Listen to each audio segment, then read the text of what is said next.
Genesis chapter 25, the death of Abraham. Abraham had taken another wife, whose name was Keturah.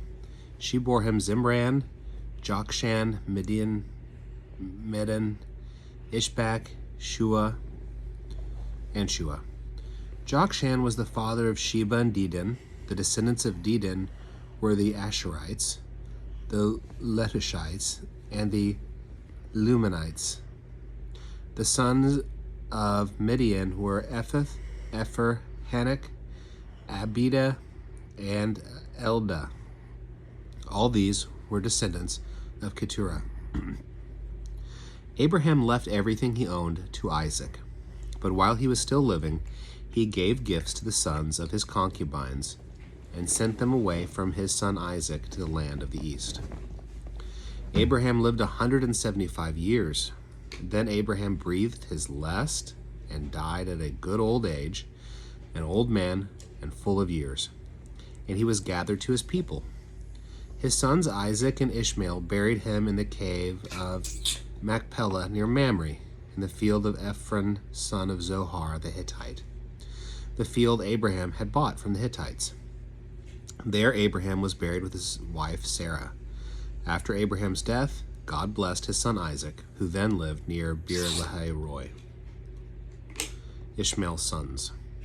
This is the account of the family line of Abraham's son Ishmael, whom Sarah's slave Hagar the Egyptian bore to Abraham. These are the names of the sons of Ishmael, listed in the order of their birth. Nebaioth, the firstborn of Ishmael, Kedar, Adbel, Mibsam, Mishma, Duba, Massa, Hadad, Tema, Jetur, Naphish, and Kedema. These were the sons of Ishmael, and these are the names of the 12 tribal rulers according to their settlements and camps. Ishmael lived 137 years. He breathed his last and died, and he was gathered to his people. His descendants settled in the area of Havilah to Shur, near the eastern border of Egypt, as you go to Ashur, and they lived in hostility toward all the tribes related to them. Jacob and Esau. This is the account of the family line of Abraham's son Isaac.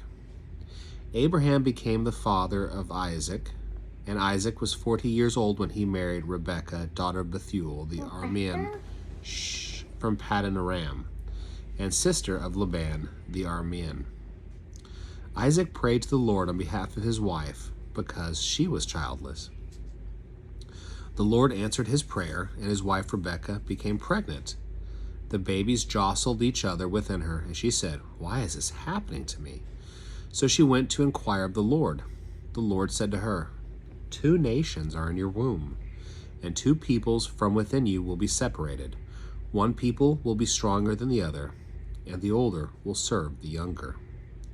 When the time came for her to give birth, there were twin boys in her womb. The first to come out was red, and his whole body was like a hairy garment. So they named him Esau. After this, his brother came out with his hand grasping Esau's heel, so he was named Jacob. Isaac was 60 years old when Rebekah gave birth to them. The boys grew up, and Esau became a skillful hunter, a man of the open country, while Jacob was content to stay at home among the tents. Isaac, who had a taste for wild game, loved Esau, but Rebekah loved Jacob. Once when Jacob was cooking some stew, Esau came in from the open country famished. He said to Jacob, "Quick, let me have some of that red stew. I'm famished." That is why he was also called Edom. Jacob replied, "First, sell me your birthright." "Look, I'm about to die," Esau said. "What good is a birthright to me?" But Jacob said, "Swear to me first." So he swore an oath to him, selling his birthright to Jacob. Then Jacob gave Esau some bread and some lentil stew. He ate and drank, and then got up and left. So Esau despised his birthright. Genesis chapter 26. Isaac and Abimelech. Now there was a famine in the land. beside the previous famine in Abraham's time. And Isaac went to Abimelech, king of the Philistines, in Gerar. The Lord appeared to Isaac and said, "Do not go down to Egypt. Live in the land where I tell you to. Stay in this land for a while, and I will be with you and bless you. For to you and your descendants I will give all these lands, and will confirm the oath I swore to your father Abraham.